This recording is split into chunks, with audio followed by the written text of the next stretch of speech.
జై గురుదత్త.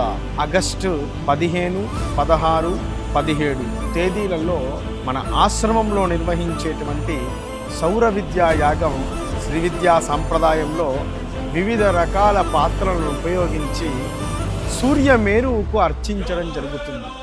ఆ విశేష తీర్థాన్ని ఎవరైతే సేవిస్తారో వారు మహా దుఃఖముల నుండి విముక్తి పొందుతారు.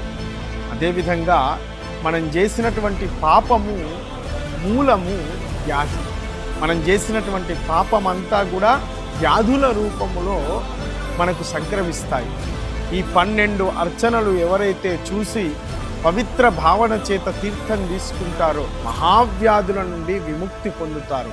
ఇటువంటి గొప్పనైనటువంటి ఈ 12 తీర్థాలను సేవించి ధరించవలసిందిగా ఆహ్వానిస్తూ జై గురుదత్త, జై జై గురుదత్త.